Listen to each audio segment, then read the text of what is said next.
Episode 113 of the Scoped Podcast. Ben Davidow of Gashound. Thank you for being here, brother. Absolutely. And we're here at Freedom Brew and Shine, Cumming, Georgia. New sponsors of the Scoped Podcast. Axe throwing, gun range, arcade, kids zone. Always have amazing food trucks. It's right here in Cumming, Georgia, and it is so much fun. Get down here, delicious beers. They always have the football games on. It's a great place. And I have the privilege of only living a mile from here, so it's an easy drive or an easy Uber. That's right. Dude. I came up here from Decatur today, so not too bad of a haul. Decatur? Yeah. You know what? I've been hearing about the public schools in Decatur. Apparently they're great. They are, some of the... Because we're getting to the age where we got to start thinking about Shepherd, whether he's going to go to private or public school. And, the great public schools. And we got a public school right in our neighborhood. I can see the playground, from our front yard. I can see it now. Me and you, neighbors. I got some killer neighbors. We all call each other neighbies. It's a whole thing we'll get into. One of them, my closest and best friend, is a liquor distributor for Savannah. So he's got about, he'll just fill the table with $5,000 worth of bottles and we go hang out with him. It's a good hang. We're going to do a big barbecue grill chill down at some point. I love that. Yeah. Bring that mic closer to you, by the way. All right, we'll do it, yeah. Yeah, get up on there. Okay. Make sweet love you to want it. This kind of... Yeah. Don't worry. Drink freedom. Drink freedom. Buzzards of Fuzz. The Buzzards are kind of. Are they taking a break right now? Yeah, it's like an indeterminate hiatus. Y'all were number 3 or 4 that I ever had on. So I've known you since 2017. So going on 9 years. Yeah. 9 years. That's a really long time.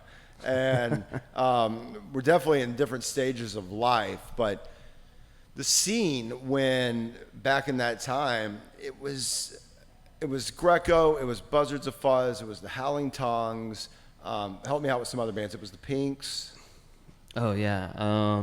Warsaw Clinic was still kicking it around then. There's other bigger bands, of course, that were around like Hawks and Whores, which is very cool. They're playing Ripple Fest with Insomniac this weekend, which is pretty cool. Yeah. So some of those bands, actually a lot of the people he named are still getting after it.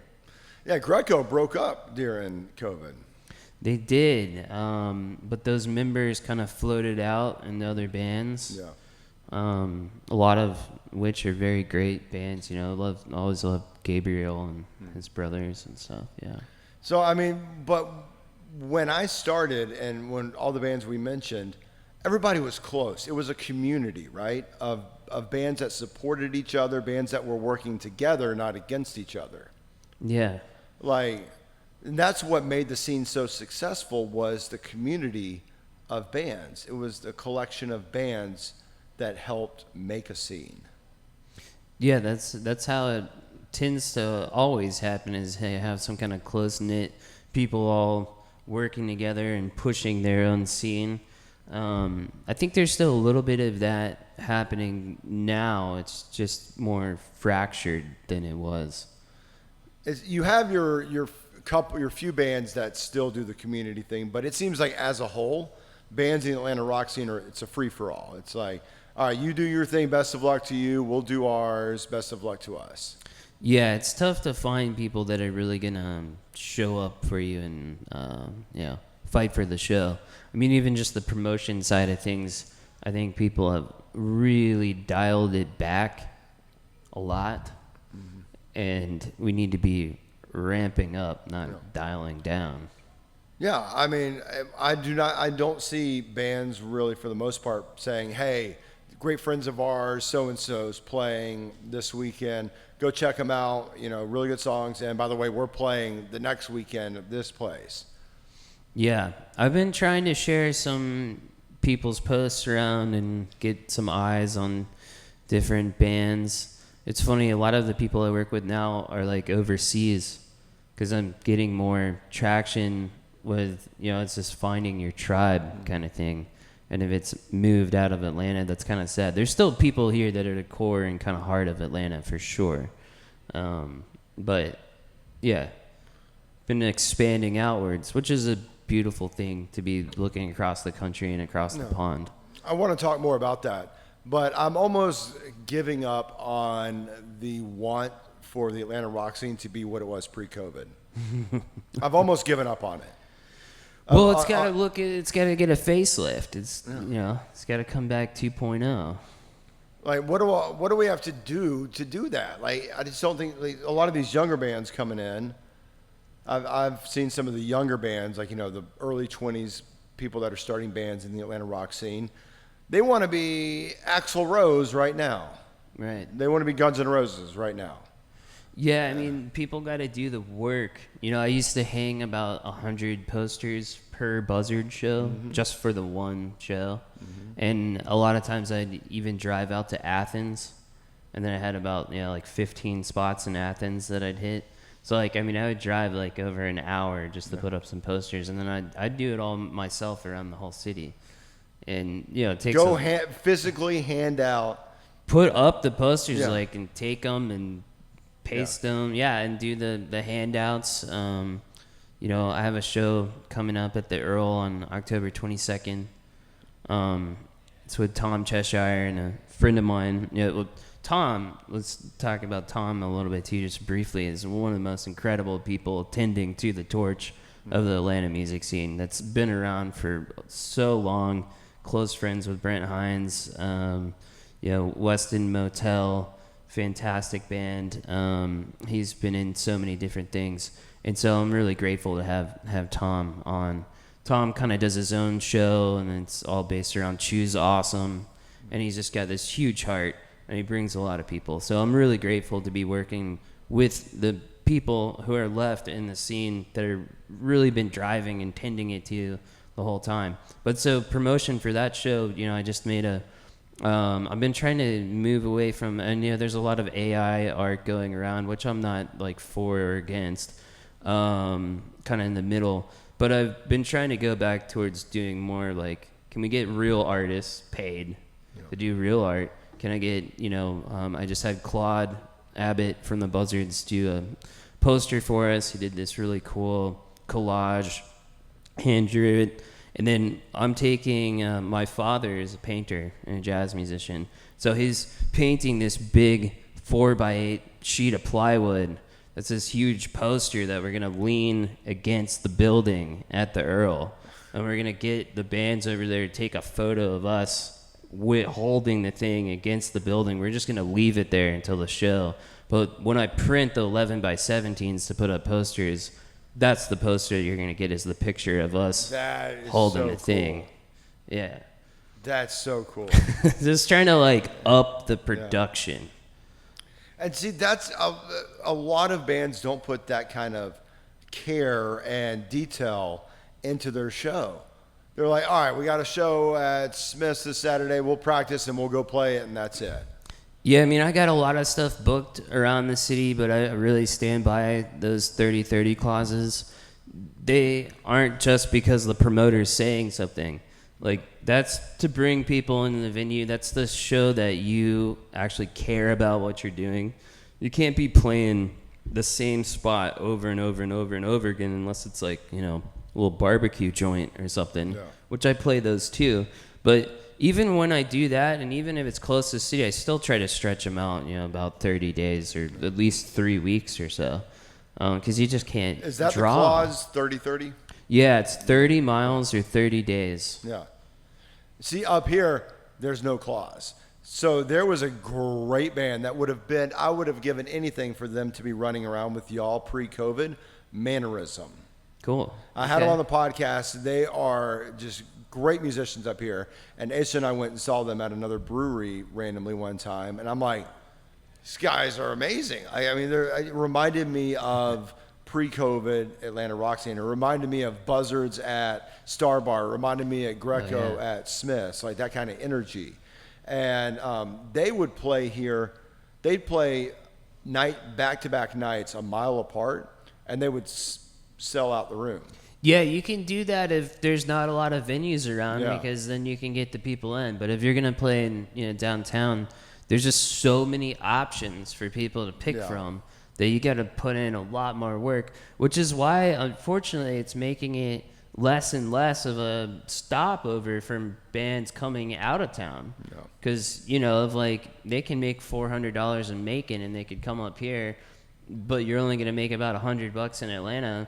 And the band's got to take a whole month to promote it. That also makes it hard. So, trying to figure out a way to balance those things out, because I still am very much in love with our Atlanta music scene. There's still a lot of good people, but it's just taking a lot more effort to get people to stand by their word and to be held accountable for when they agree to do a show, that they show up and they do the show. I think the scene's getting oversaturated too. There's way more bands in it now. There's a ton of young and new bands, which are all cool. But yeah, there's also a lot of new house venue spots. I just went to a house venue. It's like 5 minutes from my place. And I remember to go into house shows. You just show up, whatever. There's like a mud pit in the back. This place still had the mud pit, so it made me feel at home. But there's like a guy with a QR code. We accept like Zelle, Cash App, Venmo, all the things. And they're like ticketing people and putting wristbands on. I'm like, what happened here? I'm like at a college show and someone's, like security up in here and stuff. And then they had, a whole sound booth and a bar built into the basement. And I mean, it was honestly really cool how kind of next level it was. I was like, man, these guys are much further along than us. But yeah, there's all these kind of strange pockets like that. So it's kind of cool to hear about those things going on. But I don't know how much that actually filters in then to the venues. Because it's a lot of people that, can't get into a music venue. And maybe that's another issue to be examined too, is the communication between the bands and back and forth. But yeah. I've thought about so many times creating starting a promoter business of like where I am the middleman between bands and venues. And any band can like give me a payment of some kind, and I'm like, hey, I handle all communication between you and the band. I've also flirted with the idea of opening my own venue. Ooh. In Atlanta, a venue that is specifically made for the Atlanta rock scene. Where would you open it? I don't know. Any thoughts? Well, I mean, East Atlanta and Little Five has kind of always been at heart. Yeah. But if you could get somewhere close to there, I mean, one of the main challenges is always parking and stuff like that. And like up here, the whole reason I started the podcast up here is because I noticed that the scene was moving outside of Atlanta in a lot of ways. Like a lot of bands want to play the breweries outside of Atlanta and the places that have built-in crowds. Yeah. And so I'm like, well, maybe I'll, keep trying to bring it up here. I mean, it seems like you got a home here. Yeah, I've been trying to also set up satellite places to play. Because maybe that's the thing. Maybe it will never be what it was pre-COVID because it's evolving in a way that COVID did it. COVID 100% did it. Started the trajectory of the Atlanta rock scene evolving and moving outside of Atlanta. And absolutely. I think that's something we can't fight. No, I've been trying to lean into that. We've been trying to set up some different farm shows and things like that. Yeah. I've had an idea that I wanted to do for a long time, which is pairing shows, curated show. Maybe a band is putting out a record. You pay one ticket price for like a dinner on a farm at night. That somebody's like literally picking the food, cleaning it, cutting it up, doing the whole thing. You got your show there, and there's other kind of events going on all at the same time. But something that's like a really unique experience for maybe 50 to 60 people. Because the other thing that's so hard is getting another 300 people out like we used to do. Yeah. It's hard to fill a venue. I mean, and I like push really hard for shows. And people are, the Atlanta rock scene, it had an uphill battle even pre-COVID, right? Yeah. Now it's 10 times the uphill battle. Like, so if you thought pre-COVID someone on a Friday night was like, should I go to Smith's Old Bar tonight and check out a show? Now they're really not even considering it. They're like, well, the ticket price is a lot higher. It used to be you pay, $10 to go see a local band. I can do that. 20 is a little rough. Now it's like $15, $20. But if you're $15 in, you buy a beer. Most of the beers now are really expensive too on tap. So I mean, you're already gonna be in like $25 with tip or something. And that's just for you without bringing your girl. Or whoever. Yeah, no, I remember pre-COVID, it was like $8, $10. Like sometimes bands did like super low prices, and that's what I used to promote on the radio. I'd be like, you can go to an arena show and pay that, but you can pay $10 and you can go see you can roll out of the house with like some loose change, and $30 and like actually have a date night. I knew some bands that would let you in. It's like, say you bought a shirt, right? They'd be like, hey, I'll buy a shirt. And they're like, okay, you don't need to pay the ticket price, just buy a shirt. Yeah. Like, they just... Love doing those kinds of little deals. Yeah. I tell bands now, some bands that ask me for advice, I'm like, hey, if somebody comes to your show, hand them something that has your logo on it. Like, whether it's a sticker or something, like have something... You gotta have something to remember the band by. I do a lot of matchbooks, and I got a bunch of free stuff over here, too, that you guys can grab. Stickers and coasters. We had always wanted to do, I made pint glasses that you can get online still. But I wanted to just buy a grip of pint glasses for, say, Smith's upstairs in the music room, and you do the release there, and then everyone comes in and they get a pint glass that they're using at the show, and then they take it home with them. It's just stuff to remember the event and make it that communal thing, make it special again. No one should come to a local show in the current climate that we're in and leave without something that has your logo on it, whether they paid for it or not. Like if they bought a shirt, if they bought a CD, that's great. But if not, same thing with those hand flyers. That's what I do with these matchbooks. It's great. I have thousands of them, and they have little QR on the back, and so I can QR that to here's all the upcoming shows, here's all the new music, and then here's also a list of the other projects that I'm working on and people that I think are cool. So there's somewhere where people can find new music, but getting that out and handing it to people. Yeah. I'll just walk around the bar and I'll sprinkle them on, all of the ashtrays. If there's any ashtrays left, there's a lot of places that don't even have it anymore. Yeah. No, it's just something there's got to be work into. Like we were talking earlier, this is a business. This is a job. Yeah. You have to treat it like such. And if you want to be a weekend gigging band that just does this as on the side of your weekday job, that's fine. If you just want to play for shits and giggles and have an outlet, that's fine. But if you're trying to make it, you've got to do some work. You got to work real hard on the front end and the back end of every show. You got to work, into some kind of an idea. I explain it to people because I run a lot of PR and consultancy and strategy. And so I'll have new bands that come in and they talk to me and, I'll give them some time, an hour and a half or so for free. And I don't mean to discourage them, but when they ask me, what does it take? I tell them what it takes. No. And I would say 90% of those people, they eventually do part of it, maybe a year later, but most of them don't, and a lot of them get overwhelmed. And I'm like, I'm not trying to overwhelm you, but you gotta, like, this is not for the faint of heart. No. You're gonna have to work, and everybody expects something for nothing. Just because you've already practiced your instrument, just because you've done this one thing, or you think you got a really great song, that's not enough. You gotta do a lot more than that. I mean, you just gotta live and breathe it. It's a lifestyle. Yeah. Like, before Homebrew got on the air, I went into my boss's office every day for 6 months, and I heard no for 6 months about Homebrew. He's like, no one's going to want to hear a local band every night at 8:30. And I showed him for 6 months everything that was going on in the Atlanta rock scene, and it took 6 months to get that on the air. Yeah, you gotta push. Yeah. But I was like, these bands are good, they deserve it, and it was one of the biggest wins the Atlanta rock scene's ever had.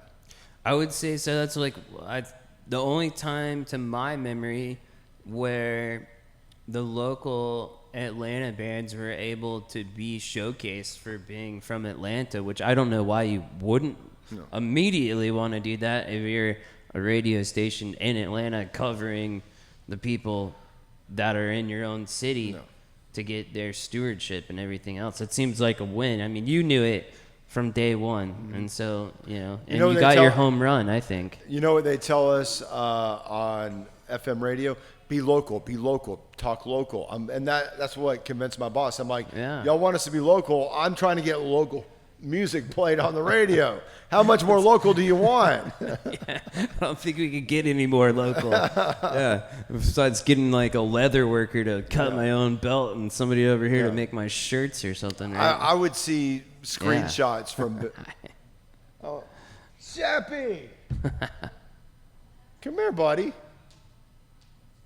These are my kids. Hey there. Hey, buddy. You want to come here for a second? Come here. Hey, bud. Shepherd, say, hey, Mr. Ben. Hey, Shepherd. Say, hey, Mr. Ben. You're a little shy right now? Yeah. My son would be too. That's my wife, Aisha. Hey, Aisha. Nice to meet you. I'm Ben. Hi. Pleasure. So, what were we just talking about? Sorry. Oh, just about, hyper local radio. And I want to bring it back so bad because it was amazing. Like, bands I see screenshots from bands when they would be on Homebrew, and they'd be like, oh my gosh, our song is coming up after Plush from Stone Temple Pilots. Like, can't believe this. Or, it was a huge win for a local rock band. Oh, massive. I always loved, opening for, I'm still trying to push for and find those national bands coming through and try to open for them and things like that. But like, that's the first step into helping us get to that process, is getting the music up next to theirs on the radio, and then you get to go up on the stage next to them. And that's always just such a cool thing when you can foster it from any angle. You talked about Brent Hines, Mastodon, just such a great band. Such a great band. I had Braun, the drummer, on the podcast back in the day when we did a live show at Scofflaw. And great guy. Horrible what happened. It's really tragic. Horrible what happened. But that is, I tell bands that are like, oh, we're never going to make it. I'm like, look at Mastodon. Look at Black Crowes. Look at Tetrarch. Tetrarch is a band from Atlanta that's huge now. Yeah. And so bands are doing it. It just takes the work. And you are closer than anybody right now. Well, I appreciate you saying that, because I never really know where I'm at. I feel like I'm just lost in a fog.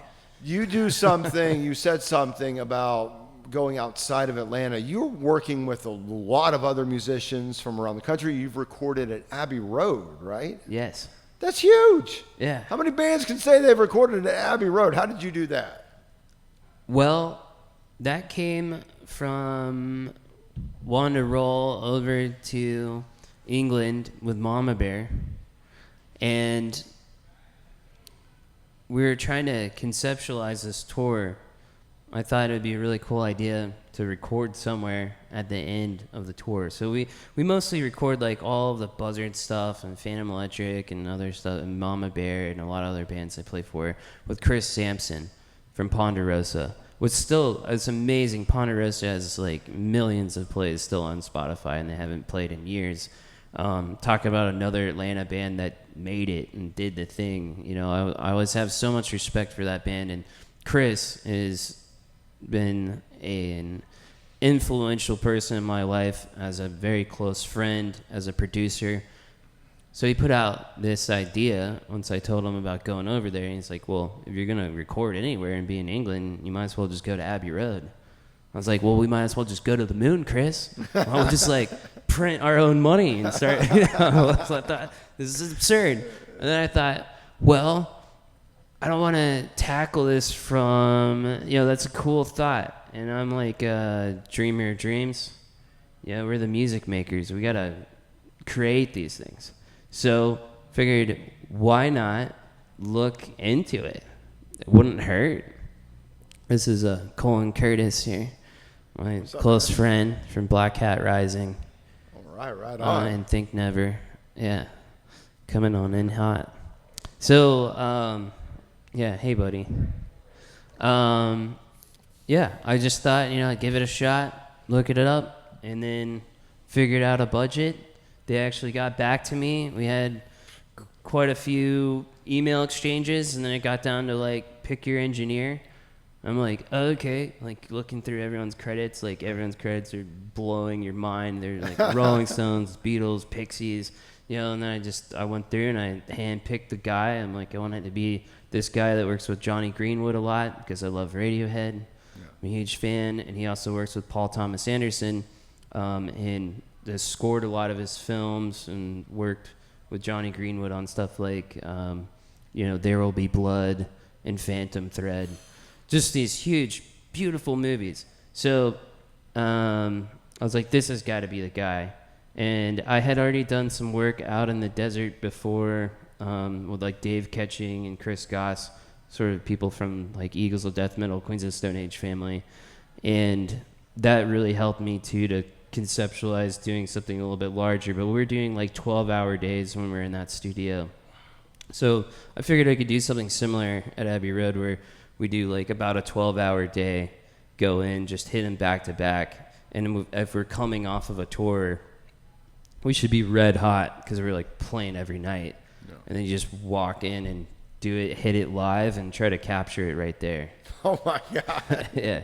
What was that moment like when y'all got set up and they're like, okay, we're rolling, and you're standing in Abbey Road Studios? What was that feeling like? That was a very huge moment for me with a lot of mixed emotions, you know, mostly positive. Yeah. I was walking to the studio with my tour manager at the time, Ian Thomas Marsh, who is this incredible person. We named him like the right hand of God. We played in his town in Wales, and I had flown into London, bought a guitar in Camden by this Italian maker, this awesome guy, Nevis, who makes these really cool little parlor guitars and different style stuff. So we toured with Ian the whole time, and the show before we went into Abbey Road, I gifted him the guitar that we used for the tour. So it's a very emotional thing of like, I just really wanted him to have a piece of something, and thank him for shepherding us around the country, and took us all over to so many amazing places. And so I'm walking to Abbey Road with Ian, and it was just sort of like every step along the way. We, of course, like, you know, I'm hanging out with a Welshman, so we famously drank way too much the night before. Like, wake up 4 hours later, gotta move the car, do all this stuff, and I had like errands to run in the morning. And Kit and Kyle from Mama Bear and his wife were already there working at the studio. So you would think that if you're going to play at Abbey Road, you'd show up on time. Yeah. But I famously showed up like 15 minutes late, and a little worse Show for up the wear. not only on time, but like sober, to good night's rest, and Yeah. no, you just went full rock star. When you're like full on the road, just like going, you can't really like edge off the gas pedal very easily. But every step there, I was just trying to think of, every single person in my life, you were one of them, that I was thankful for along in my musical journey, and anyone who supported me. And I mean that seriously. I'm not making that up. I literally tried to think of every single person I could in the music scene, every person I've played with, other bands, and tried to think of, people who supported me as a child, teachers if I could.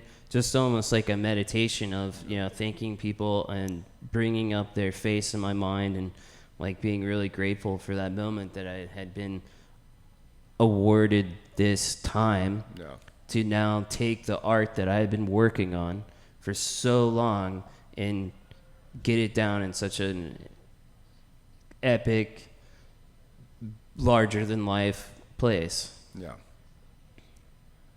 I can't even imagine. Yeah, it was quite a powerful experience. So what music did you record at Abbey Road?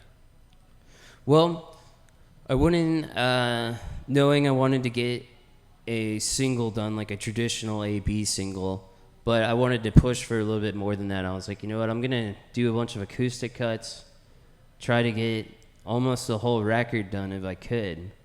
And then I can always strip back songs that didn't land well. But if I'm doing most of it live and it's just, straight off the cuff, then I can get a lot more out of it. What was the difference? And I know you've worked with a lot of great engineers and a lot of great studios. What was the difference of like the professionalism, the quality, just the next level of Abbey Road Studios? Yeah, it's otherworldly. I mean, it's amazing to just walk through the gate and there's all these people around, and you're like, oh, excuse me, I got it. And then there's this huge security guard. I'm like, oh God, I'm here to record. I hope he knows. And he's like, oh yeah, we got you on the list. I'm like, oh, there's a list? Oh, of course there's a list. Yeah, of course I'm on the list. Like, yeah, we'll go in. And then you like go into like an actual professional office lobby to like check in, and they take your credentials, and someone like, you get a studio assistant that comes and walks you to your studio, and they ask you if you want tea, or if they want they'll go out and get you Burmese curry right now down the street. Like, what do you need? Do you need a beer? Do you want a shot of whiskey? What do you want? There's a bar right in the middle of the studio that's like at sort of the heart of the studio. So they'll just go in and grab stuff right from their studio bar. So we had quite a few pints of Guinness, which was nice. But it was cool. Focus on the work first, obviously. Don't like waste your time when you're in something like that. But definitely next level care, and to walk into a room always at a very big level studio like that. Nobody's like setting up mics when you get there. Like everything is already set up. You've already emailed and communicated what your workflow is for the day. Everything's ready to go. So it's like seamless. It's just on you to be there and perform. So you're literally just walking in just to record. Everything's already done. That's amazing. Already done. I told them we wanted a drum set. I wanted a piano set up. I told them what amps I wanted. They already had microphones ready to go, $15,000, $20,000 microphones and different Neumanns and stuff. That had to cost a pretty penny to get some recording time there. Yeah, it wasn't cheap, but it wasn't like astronomically expensive as like I thought it might be. Yeah, worth every penny. One thing you and I have talked about so many times, and we've talked about the entire 9 years we've known each other, your trips out to the desert. What do you get as a musician when you make those trips out to the desert? What do you learn? Do you learn something about yourself every time that you go out there and you kind of meditate in that space? Because that seems like it's your space when you go out there, and it's kind of like your calming place to think. It feels like returning home. I feel like my soul was created in the desert, and I love living here. This is also my home, but it's like it's a reawakening going back there, and it's nice to be able to be away from here, but it's different than just going to the beach. Yeah, it is like a very spiritual experience for me. And I've written a lot of music in the desert that's very close to heart to me, that I've gotten to record at other studios in different areas in Joshua Tree, and with other friends of mine, that those recordings mean so much to me as well. Do you learn something new about yourself every time you go out there? Yeah, definitely. I always feel like I'm going out there to give energy, but I'm also going out there to heal and receive energy back. And so through that process, there's a lot of growing. And it's also time and space that I have dedicated when I'm there to really focus on artwork and focus on introspective, means of how I'm going to move forward and how I'm going to start building out new projects and where do I really want to take it. Because it takes a lot of intention, right, to finish something. You got to take it through the whole cycle. So you can't just stop halfway, but you got to be very sure about what it is that you want to do. And that takes a lot of time, just being with yourself to be yourself. You think more musicians should do that? Absolutely. I think... and not necessarily, it doesn't have to be the desert, but finding that place where is there calm. Yeah, they need it. I mean, it's a lot of people who are fighting to bring people a pause and a breath in a very chaotic world. And, the music is taking all of these wild events around us and transmuting it into something that's very cool. It's very uplifting. But the person making it is going through all the same stuff as the people that are listening, and yet they're always on double duty. Like I always say, like an artist is always working. You're working when you're sleeping. You're taking stuff out of your dreams. I'll wake up and like force myself to write stuff down, as tired as I am, and I want to just roll over to the other side, like grab it. It's right here, right now. Your intuition is out. You've hooked the fish. Reel that motherfucker in. Yeah, excuse me. Sorry. Oh, you're concussed. Okay, Yeah, great. yeah. Oh, I'm gonna cuss a lot more. No. He's been holding back this whole time. Yeah. You gotta reel it in. When you're with your kids or when you're driving to work and you're hammering something out, on the steering wheel, and then maybe you're at the computer and you're typing and you hear a rhythm. The artist is always at work. There's never really any stopping that. So at some point, like, you do need to have some kind of a place to go to that is disconnected, where the world can't find you. Yeah. So you can just come back into your own being. I love that. I love thinking about that you're always thinking about music. It's always on your mind, writing a song or coming up with an idea, or like that's what it has to be. Yeah. Like me, as a radio host, I'm always looking for, all right, would this, if like a story's being told or an interaction is happening, I'm like, all right, what can I get out of this that would make for a great break on my radio show or make for a good story? Like, if it's your job, it's got to be a constant thing. These bands that, they live their life during the week and then they play music on the weekend, or they have an on-off switch. If you're trying to make it as a band, you have to always be on. Yeah, you're just constantly. I mean, you're trying to fine-tune your radio transmitter right here. And if there's a message that's coming in and you're ignoring the message, then you're not really doing the work, right? You're the most insightful person I think I know. I think you are. I think I've always said that. You might be the most insightful person I know. Well, thanks, buddy. My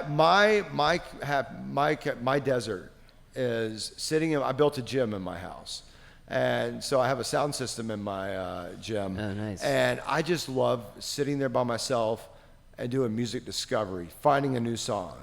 And that's where I go for inspiration. That's a cool thing too, because you get music and movement together. Yeah. Like whether I'm working out or not, like I may be working out and I'm just listening to new music, or I'm just sitting on the couch in my gym and I'm just like, I'm just listening. That's what I would be doing at your house. Chilling on the couch. No, watching like, you lift. You what? I said watching you lift. Oh, watching me lift. Yeah. That's I'll be lifting these. Yes, Yeah. it's heavy. It's heavy glasses. Yeah. You're getting a workout. At least 30 of those a day. Alec, if you can hear me, I would love another beer. Alec. I think they can hear me in there. Where are we at, Brandon? By the way, Brandon, we're going to cut that entire intro, and we're just going to go into me and him in the episode. That's what we're going to do because it's so good. I'm like, well, I don't even need to talk, but I do need another beer, Alec. Oh. Start at the intro music. Yeah. Yeah, we're going to go. Can we talk about, so who did the new intro music? This man. That's what I thought. Yeah. Okay. I just wanted to get crystal clear on that. Yeah. I loved that song. Your drummer is phenomenal. That was really cool, and it had some really cool influences in it. Yeah, Rails to Roads did the song. It's super cool. Yeah, you just want to be you. I mean, that's all you really y'all can having do. a conversation right now? This is my podcast, my episode.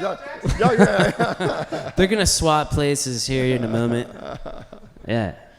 No, dude, we were talking about, driving in the car and you spend so much time in the car during the week. Yeah. It's like my favorite thing is I just love listening to music and when I'm in the car alone. I listen to a lot of music in the car. I don't know why I'm hitting my vape, but on my own podcast, man.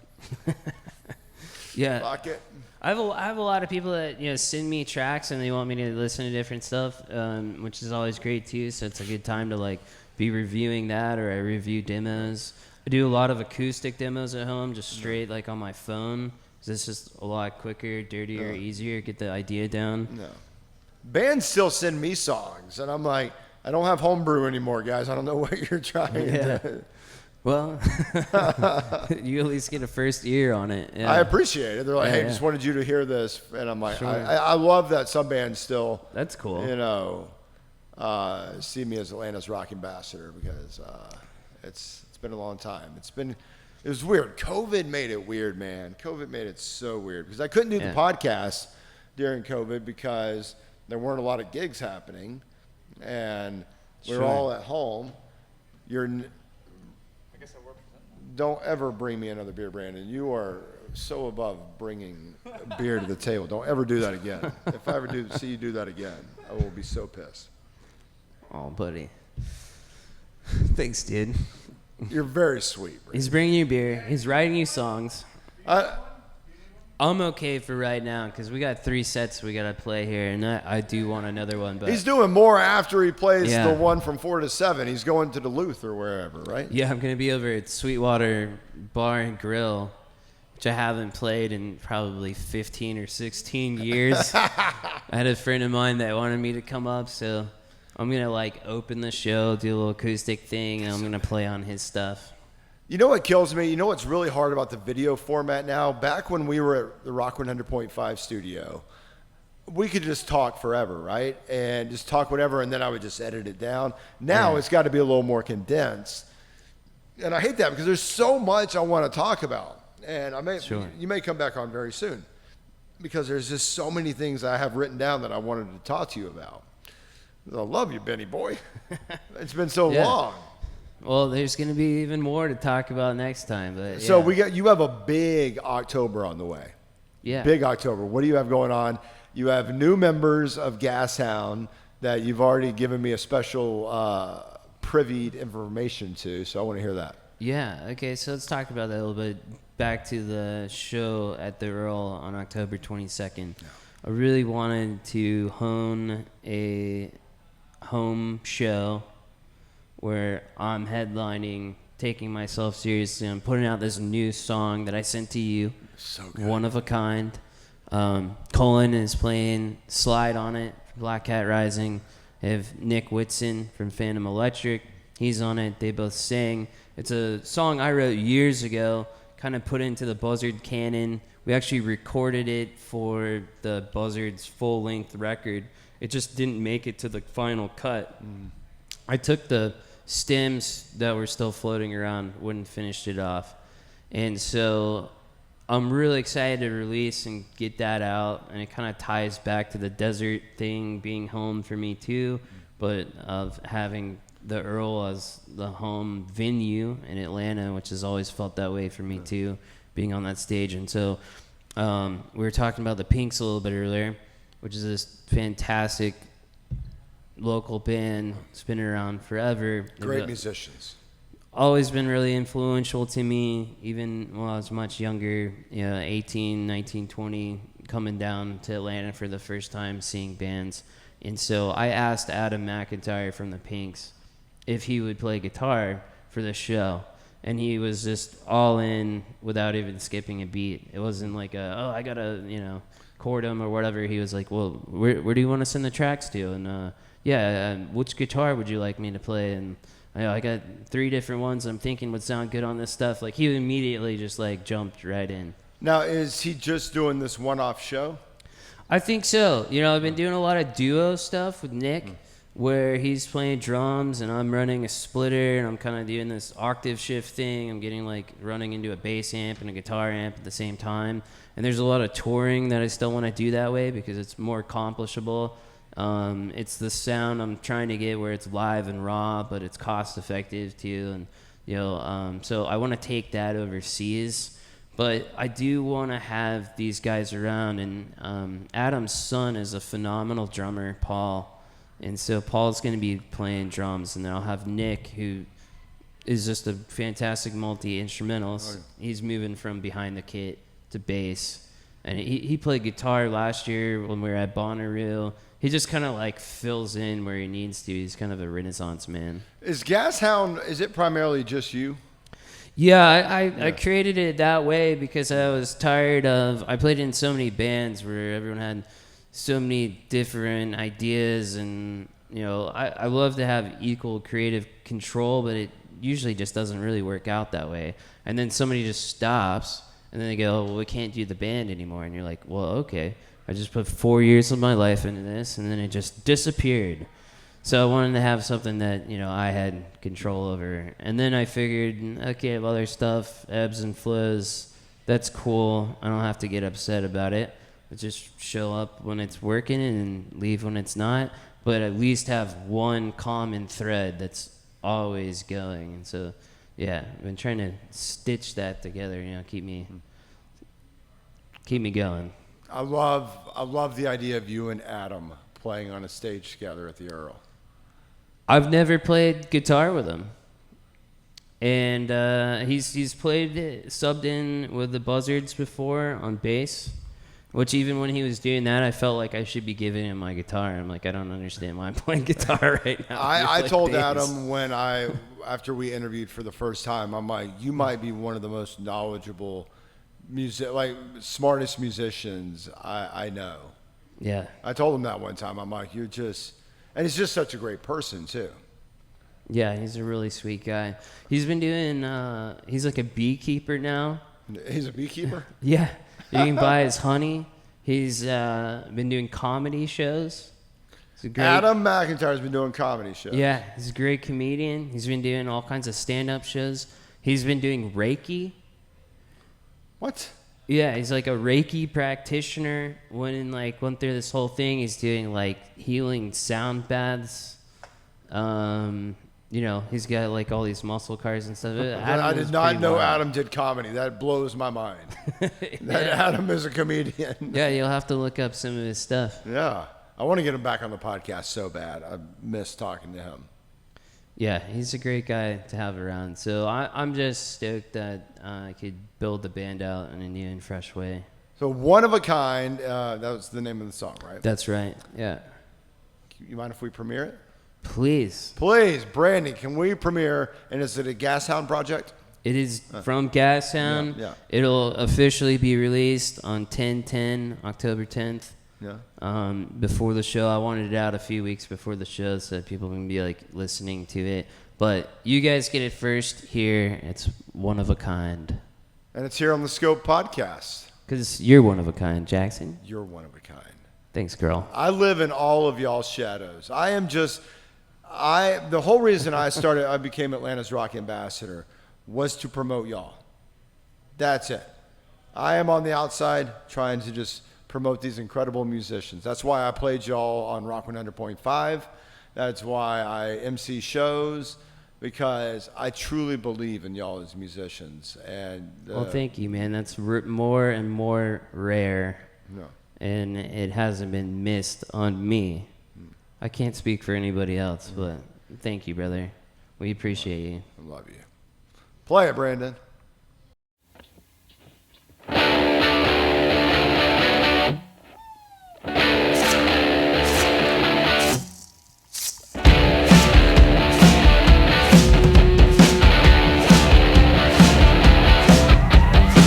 I pretend I'm a drink in my head?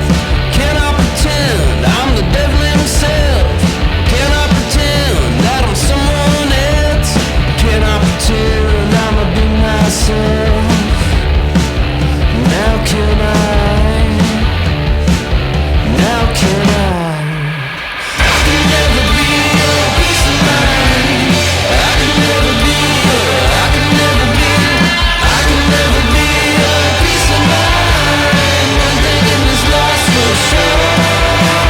Baby, you're one of a kind.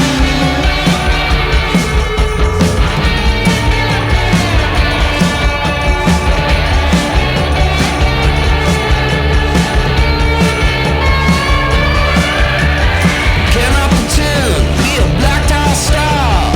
Can I pretend that I've gone too far? Can I pretend to wear black line of family, drink the fruit of the vine, raise hell in the alley?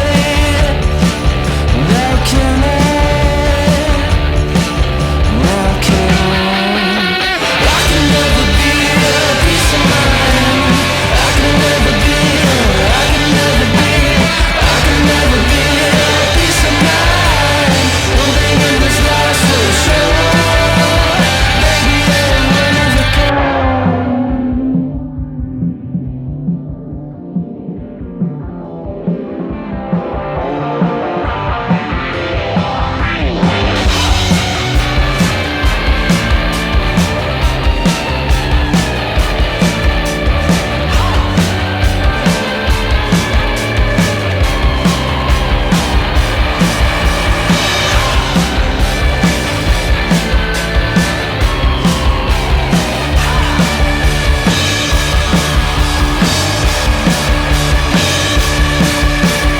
Can you pretend that you need no protection?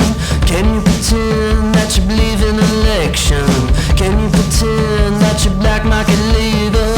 Can you pretend you're a lazy-eyed eagle? Can you pretend you're a slave beyond name? A cage animal that's lame and humane, such an inside outlaw. Now aren't you? Now aren't you? I can never be a piece of mind. I can never be I can never be I can never be a piece of mind. One thing in this life for sure. Baby, you're one of a kind. Now aren't you? That is a song from a band that is on a major label. Thanks, man. That's what that sounds like. That's what we're going for. That was one of the best Atlanta rock scene songs I've ever heard. Really? Probably top 2. All right, we made it top 2. We've heard it here today. I don't even know what number 1 is. I'm just saying, because I don't like exacts.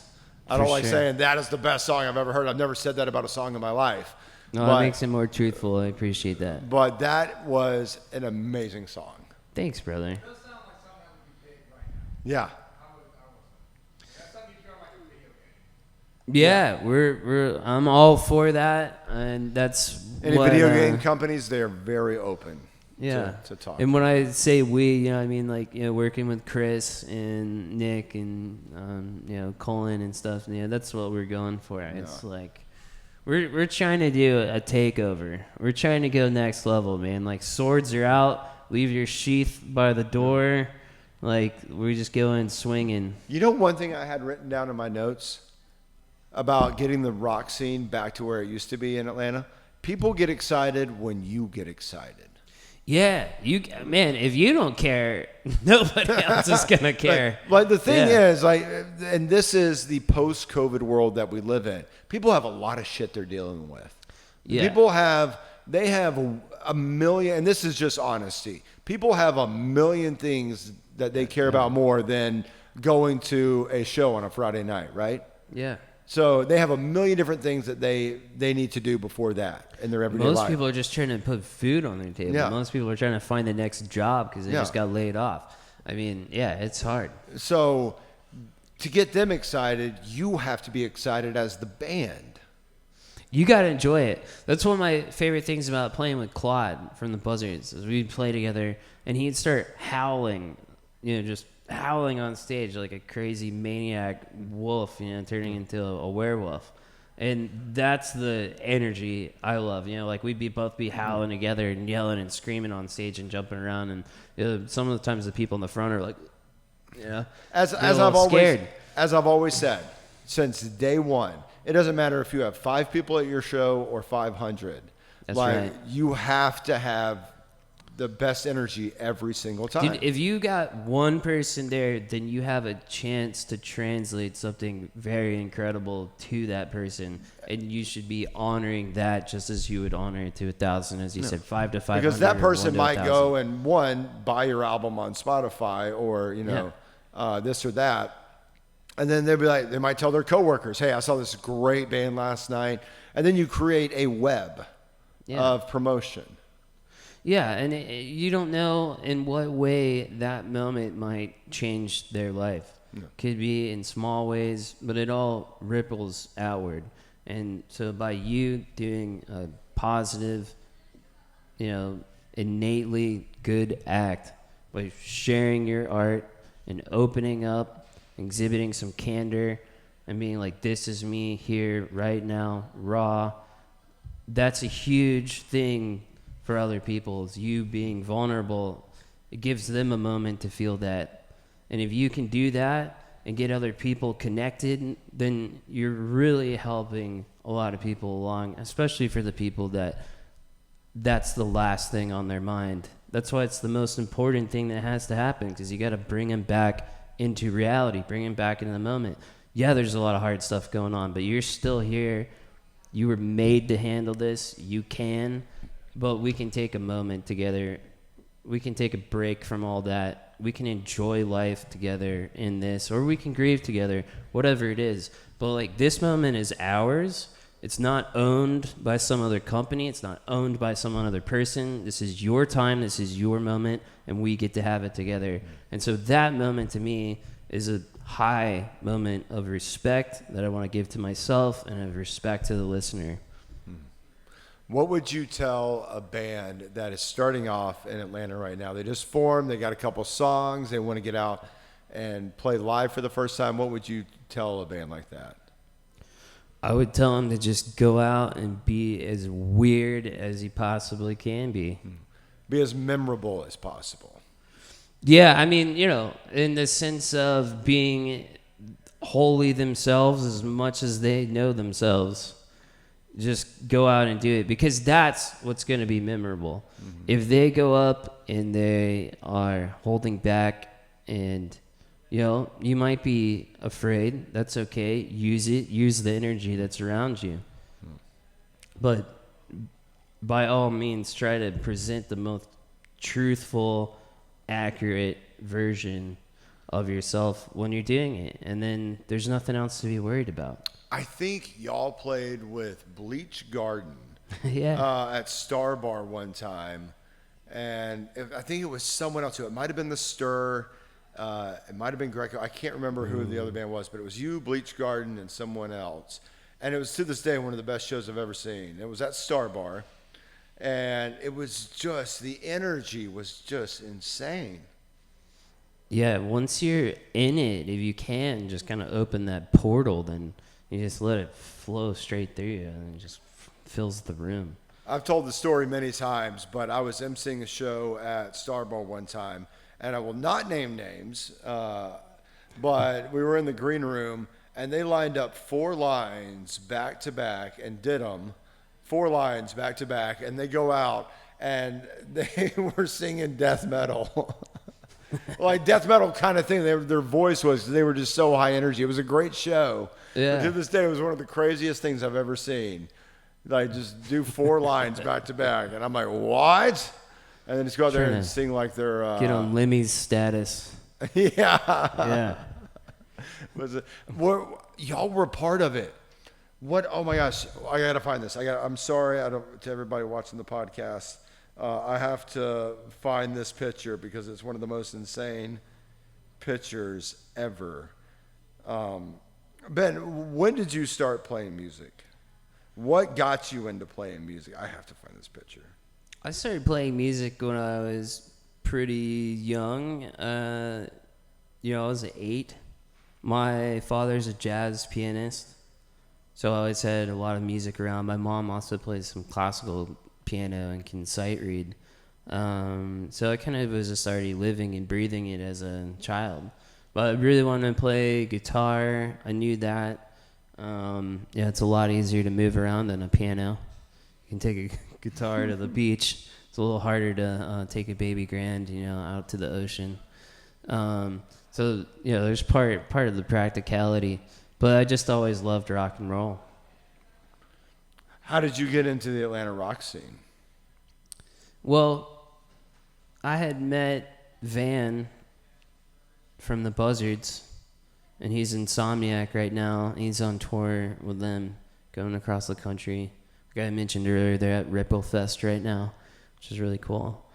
I met him when I was maybe 18, and I'd already played in quite a few bands, but we were, playing north of, OTP, and we really wanted to come down into the actual music scene, and so we made it our mission to, book as many shows as we could on the outskirts until we could close in on that goal and push it through. You and Van? Yeah. And that's when y'all started the Buzzards of Fuzz? Yeah, it took on many different factions, over the past, we played together about 18 years, almost 20 years now. Not to date ourselves, but we started out in a band called Free Range Human, and then it evolved to Uncle Van's super awesome family fun band, and then that became Uncle Van and the Buzzards of Fuzz. Then we dropped Uncle Van, and it was just the Buzzards of Fuzz. And, we toured for a decade as the Buzzards of Fuzz all around the Southeast. And to this day, one of the greatest Atlanta rock scene bands that have ever existed. You've heard it in his own words, one of the greatest. I wouldn't admit to it, but we had a lot of fun. The idea was just to keep the party rolling the whole time. Like, if you're going to come in, then, it should be like you hanging out with us at a house party, right? If I don't find this picture, I am going to be so upset. I can't believe I didn't find it before, but I'm just now thinking of it. Hold on 1 second. Brandon, you can edit all this out. We'll fix it in post, and we got to wrap up. That's the thing. Why would they have y'all play at 4 and we start the podcast at 2? Because there's just so much more to talk about. It's this picture.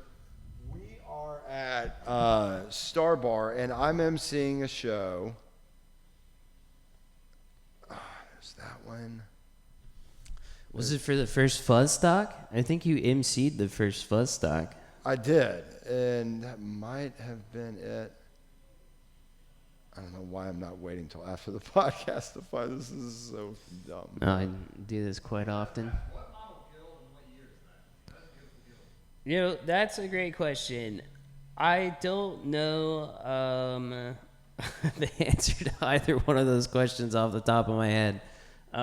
It is a newer guild. It's a Chinese-made model. I actually have a vintage guild at home that's a 76. That's a Dreadnought, and that's like my main guitar. But this one is great because it's got the LR Braggs pickup on it, and I use it for a lot of gigs. And so, yeah, I mean, it's like a 2010s Guild. And actually, the other guitar I brought, this electric over there, my uncle, we used to call him Uncle Pickle because he pickled a bunch of stuff. And he's a luthier. He's made a lot of acoustic guitars. He made me a Les Paul clone that is custom with all this custom inlay. I'll show it to you after.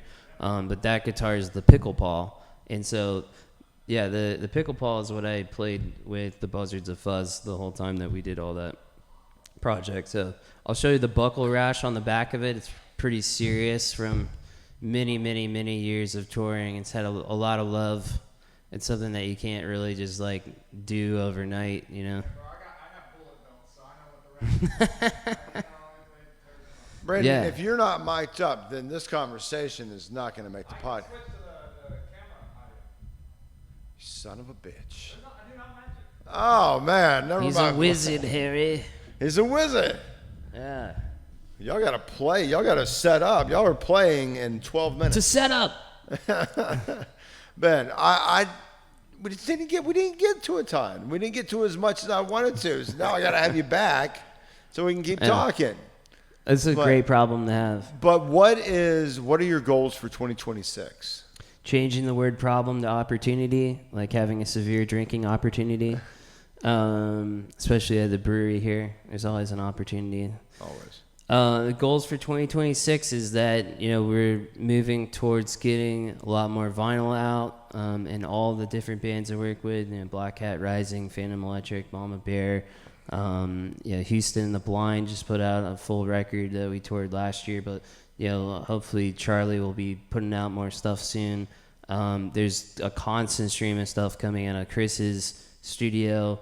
There's going to be a lot more Gashound coming down the line. I still haven't released those Abbey Road recordings, so there's some really cool stuff there. Have you not? No, I have stuff that's like piano, and, you know, I picked up a Turkish clarinet player at one gig and told him, you know, just wrote on a piece of paper, you know, send him money for the gig. I gave him time and a date, and, you know, come on in. Showed up right on time. I found a guy on the tube. It was a cellist. Just the day before I was even tracking the thing. Because, you know, how many people are going through London with a cello? Like, they're probably a professional player if they're dragging that thing around. So there's a lot of stuff like that are recordings that need to come out. There's stuff that I did with Damon Moon years ago, even 10 years ago, that still hasn't seen light. So I'm going to do a little... You have a lot of music in the can. There's a ton of music in the can, like multiple records, and so I'm gonna kind of Tarantino it, if you will, Yeah. you know, and like you'll get to see bits of stuff from, you know, the beginning of Gashound to where it's evolved to, and yeah, and then, you know, I have a lot of new recordings I'm working on. One right now with Santiago Paramo. This is really cool ethereal song that Colin also did some really cool slide work on. Sounds almost like J.J. Cale. It's like this really psyched out slide with a wah on it. And then one of the upright bass players from the Atlanta Symphony Orchestra, who's a neighbor of mine, Michael Kurth, I think is his last name. I might be getting it wrong, but Michael came and played on it just the last weekend. So we're getting that mixed, and I'm going to be releasing some of that stuff with another friend of mine, Vici Royale. He also goes by Farm Boy. So a lot of that hip-hop community is alive and well. I've been helping Vici out with a full-length record that sounds really killer. I've played all the guitar on it, and he has just incredible musicians from all over. So he wants to be putting out like a full record pressed on vinyl for that stuff, but we're going to share a split on a 7-inch, so like one side will be this song that I was telling you about with the upright bass player from the symphony, and then the other side is this really cool like mixed meter acoustic hip hop song that just hits really hard. There's like members of Kishi Bashi on it, which is, you know, part of like the Of Montreal family of like psych rock indie stuff out of Athens. So just kind of like attacking it from all different angles, and then next year you'll see the second book that I put out. Yeah, your first one, Baghdad Battery Acid. Yes, sir. I can't wait to read it. Yeah, it's a fun collection of poems. There's a whole new thing I've been working on, so it's gonna be the second volume of that. So it's like Baghdad Battery Acid Volume 2. For you, I would put my hands in the fire. And you read one of my poems today. I did. It was very sweet. Yeah. It's to your wife. Yeah. I She's love the that. inspiration for most of my poems. My rhymes were good though, right? They were great lines. Yeah. I might put out a book. You should. I'm just kidding. Dude, man, I freaking love you, man. And I hope you remember little people like me when you make it big. What your book should be is writing about all of your experiences. In Dude, the I've Atlanta thought about rock it scene. so many times, writing a book about all that I've done in the Atlanta rock scene so far, and Please. being on Rock 100.5 and now 97.1 The River. I do plan to write a book one day about all that. But. At least some kind of like an essay on your time hosting at the Claremont Lounge. Oh my god! Just give that to me personally. Don't even. Yeah. Oh, the year I emceed concerts at the Claremont Lounge. Holy crap! There you That go. was a time. That's a time. like the first and the last chapter. Yeah, Aisha, we started dating during that time, that summer of 2019. She goes, I don't know if I like you doing this. I'm like, it's the Claremont. You're not going there for the strippers. Like, Yeah, it's a little different. it's not, nostalgia. yeah. It's not, but that was a fun time.